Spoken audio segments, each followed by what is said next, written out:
L'Iran ne se contente plus de jouer les gardiens de ses frontières. Une nouvelle ère s'ouvre. Le pays a franchi un cap décisif.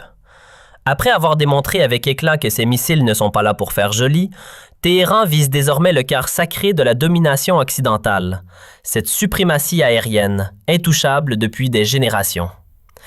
Le contrôle du ciel, plus qu'un avantage stratégique, c'est la police d'assurance d'Israël et l'instrument de prédilection de l'influence américaine. C'est un monopole que l'on croyait intouchable. Pourtant, pour la première fois, l'Iran met en place une stratégie méthodique pour briser cette hégémonie et bâtir une flotte capable de rivaliser, nombre pour nombre, avec ses ennemis jurés. Mais comment une nation sous sanction peut-elle prétendre à un tel exploit technologique? Quels accords secrets se jouent en ce moment même dans les coulisses de Moscou et de Pékin et quels programmes nationaux l'Iran dissimule-t-il encore? Analyse d'un basculement qui pourrait redessiner pour toujours la carte militaire du Moyen-Orient. Pour comprendre l'obsession actuelle de Téhéran, il faut remonter avant la révolution de 1979. À cette époque, l'Iran ne visait rien de moins que le titre de troisième puissance aérienne mondiale. Les plans étaient pharaoniques. Une flotte projetée entre 1000 et 1200 avions de combat. À la fin des années 70, l'armée de l'air impériale alignait déjà 450 appareils, dont des escadrons de F-4, de F-5 et surtout le joyau absolu de la technologie américaine, le F-14 Tomcat. L'Iran était le seul pays au monde hors des États-Unis à posséder ce prédateur du désert. Mais des documents révélés plus tard par la République islamique dévoilent une réalité encore plus surprenante, teintée d'une cruelle ironie. Téhéran avait signé un contrat ferme avec Washington pour l'achat de 300 F-16. Au moment de la Révolution, 80 de ces appareils étaient déjà construits et intégralement payés par l'Iran. La suite est l'un des plus grands retournements de l'histoire militaire. Washington a bloqué la livraison et a réaffecté ses avions à Israël. Autrement dit, les tout premiers F-16 de l'armée de l'air israélienne ont été financés par l'argent iranien. La démesure ne s'arrêtait pas là. L'Iran avait sécurisé une commande monumentale de 320 F-18L, une version terrestre allégée du célèbre chasseur de la Navy, spécifiquement adaptée aux besoins iraniens. Ajoutez à cela 80 F-14 supplémentaires et 6 avions de guerre aériens E-3 Sentry pour coordonner le tout. Nous parlons ici d'un contrat de 8,4 milliards de dollars de l'époque. C'était tout simplement l'un des transferts de technologie les plus massifs de l'histoire aéronautique. Mais en 1979, la révolution a tout stoppé net. Du jour au lendemain, l'infrastructure, les perspectives industrielles et cette stratégie de modernisation titanesque se sont effondrées. Pourtant, comme nous allons le voir, cette ambition de domination aérienne n'a jamais disparu. Elle a simplement muté. Au milieu des années 80, malgré l'embargo, l'Iran refuse de laisser mourir son ambition. Dès 1985, Téhéran lance dans le plus grand secret un programme national pour concevoir un chasseur de 4e génération. Sous l'égide de la HZA, les ingénieurs modifient la cellule du F-5 américain. Un fuselage élargi de 15%, une avionique repensée. L'objectif n'est pas seulement de copier, mais de créer la base d'une future industrie autonome. Derrière ce projet se cache un homme, le général Mansour Zaatari, commandant de l'armée de l'air et véritable architecte de l'ombre. Zaatari n'était pas un simple militaire, c'était un visionnaire avec un plan précis en 3 étapes. Premièrement, produire un dérivé amélioré du F-5. Deuxièmement, réaliser l'impossible en clonant le complexe F-14 Tomcat. Troisièmement, concevoir un appareil 100% iranien capable de rivaliser avec les meilleurs chasseurs américains. Mais ce plan va subir un coup d'arrêt brutal et mystérieux. Le général Zaatari perd la vie dans le crash de son avion, un Lockheed Jetstar. La version officielle part d'un accident. Pourtant, les experts s'interrogent. Le Jetstar est l'un des jets d'affaires les plus sûrs de sa génération. Il dispose de 4 moteurs et peut voler même si 3 d'entre eux tombent en panne. De plus, il était piloté par l'un des aviateurs les plus expérimentés du pays.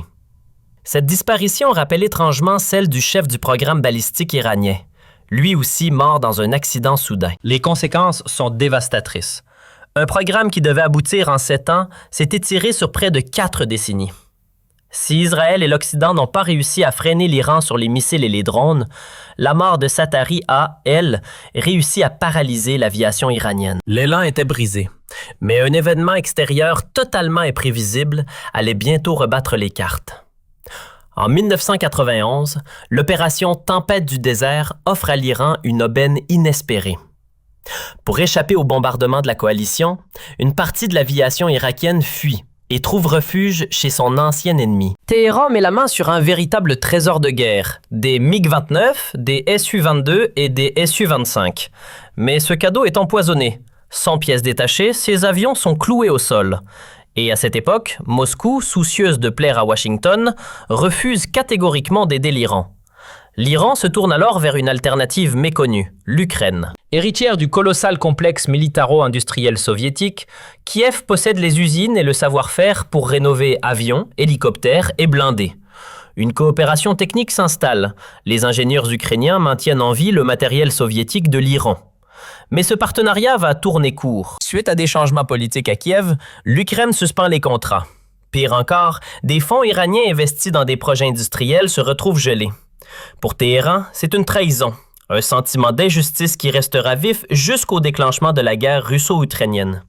Et c'est précisément ce conflit qui va provoquer le basculement stratégique que nous observons aujourd'hui. Isolée et sous pression, la Russie revient vers l'Iran. Mais cette fois, la dynamique a changé. Moscou est en position de demandeur. Le deal est simple, mais historique.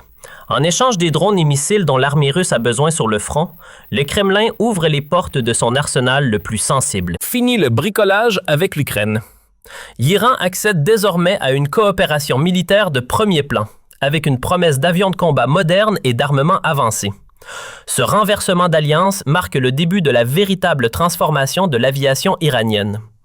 Les accords signés sont d'une ampleur inédite. Téhéran a sécurisé la livraison de 60 Su-35 et 48 Su-30 avec une clause cruciale.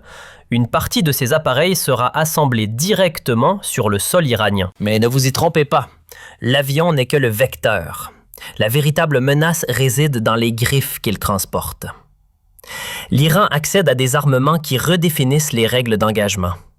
D'abord, le R-77M. Ce missile RR modernisé offre une portée de 205 km, surpassant nettement les versions standards de l'AMRAAM 120 utilisées dans la région. Son secret? Un moteur à 2 étages qui lui permet de réaccélérer en fin de course. La cible n'a plus l'énergie pour esquiver. Encore plus redoutable, le R-37M. C'est un missile hypersonique capable de frapper à 400 km de distance. C'est un tueur d'AWACS. Sa portée permet à l'Iran de menacer directement les avions de surveillance, les ravitailleurs et les centres de commandement volants qui opèrent habituellement en sécurité, loin des frontières. Mais le point le plus stratégique de cet accord est invisible. Moscou a accepté ce qu'elle refusait à tout le monde, ouvrir l'accès au code source et au système logiciel de ses avions. Cela permet à Téhéran d'intégrer ses propres missiles sur les plateformes russes. L'Iran ne dépend plus de données satellitaires lentes. Il utilise désormais la puissance immédiate des radars embarqués russes pour guider ses propres armes. C'est un gain de réactivité vital. L'ambition industrielle va encore plus loin. Un partenariat estimé à 10 milliards de dollars prévoit la production en Iran du Su-75 Checkmate. Ce chasseur furtif léger, capable d'atteindre Mach 2 avec une autonomie de 1800 km, est conçu pour l'emport en soute interne. Enfin, la Russie a confirmé que l'Iran rejoignait la coopération sur le redoutable Su-57, la plateforme la plus avancée de l'arsenal russe. En quelques années à peine, l'Iran est passé d'un musée volant à une puissance aérienne connectée, moderne et létale. Face à l'embrasement imminent du Moyen-Orient, l'Iran a un problème: le temps. Téhéran ne peut pas attendre des années pour recevoir ses commandes. C'est ici qu'entre en scène la Chine. Pékin dispose de la seule industrie au monde capable de produire en masse, de livrer immédiatement et de fournir du matériel déjà éprouvé. L'Iran a observé avec attention les récents accrochages entre le Pakistan et l'Inde. La conclusion des analystes iraniens est sans appel. Les systèmes chinois utilisés par le Pakistan ont tenu tête à une aviation indienne supérieure sur le papier, équipée notamment du Rafale, pourtant considéré comme l'un des meilleurs chasseurs de sa catégorie. Convaincu, l'Iran a passé commande de 48 J-10C. Pourquoi ce choix? Parce que la cadence de production chinoise écrase celle de la Russie. Le J-10C est un concentré de technologie moderne. Il est équipé d'un viseur de casque dernière génération. Le pilote n'a qu'à regarder sa cible pour la verrouiller. Une capacité vitale en combat rapproché. Surtout, il embarque une suite de guerre électronique capable de brouiller et d'aveugler les radars adverses, compliquant terriblement la tâche des pilotes israéliens ou occidentaux. Mais la véritable épée de cet avion, c'est le PL-15. Ce missile air-air à longue portée peut frapper à 300 km grâce à son double moteur. Sa force réside dans son intelligence réseau. Il peut être tiré par un chasseur, mais guidé par un avion de détection avancé ou même un radar au sol. C'est pour exploiter cette synergie que l'Iran négocie également l'acquisition du système de défense sol-air HQ-9 et de plateformes de surveillance chinoises. L'objectif est de créer une architecture aérienne cohérente et interconnectée. Enfin, Téhéran regarde vers l'avenir avec le J-35. Ce chasseur furtif de nouvelle génération, actuellement en industrialisation, est l'alternative à bas coût au F-35 américain. Avec une autonomie de 1400 km et une soute interne armée de 6 missiles, il est taillé pour la projection de puissance. Pour l'Iran, la Chine n'est pas un plan B, c'est une seconde voie de modernisation indispensable. Des livraisons rapides, une électronique de pointe et une complémentarité parfaite avec l'arsenal russe. Malgré ses milliards investis à Moscou et à Pékin, l'Iran n'a jamais abandonné son rêve ultime, l'indépendance totale. Dans l'ombre, les programmes indigènes continuent d'avancer. Téhéran a déjà prouvé sa maîtrise de la rétro-ingénierie en capturant le drone furtif américain RQ-170 pour en produire sa propre copie opérationnelle. Le prototype du chasseur F-313, longtemps moqué, démontre aussi que des ingénieurs iraniens maîtrisent désormais les formes furtives et l'avionique complexe. Mais soyons clairs, savoir dessiner un avion est une chose, le produire en série en est une autre. Ce qui manque aujourd'hui à l'Iran, c'est le tissu industriel. Standardiser les composants, fondre les alliages moteurs, former des milliers d'ingénieurs et assurer la maintenance de centaines d'appareils demande des décennies d'efforts. L'Iran a la technologie, mais pas encore la capacité de production de masse. C'est pourquoi la stratégie de Téhéran repose désormais sur deux jambes. D'un côté, l'importation massive de technologies russes et chinoises pour combler le vide capacitaire immédiatement. De l'autre, l'assimilation progressive de ces technologies pour bâtir, brique par brique, une industrie nationale souveraine. L'objectif chiffré de l'état-major est précis. Aligner une flotte de 300 chasseurs modernes, appuyés par ses propres avions de commandement et de surveillance. Si ce plan aboutit, l'Iran ne sera plus seulement une puissance de nuisance asymétrique capable de harceler ses ennemis avec des drones bon marché. Il deviendra une puissance aérienne conventionnelle majeure, capable de disputer la maîtrise du ciel à ses voisins.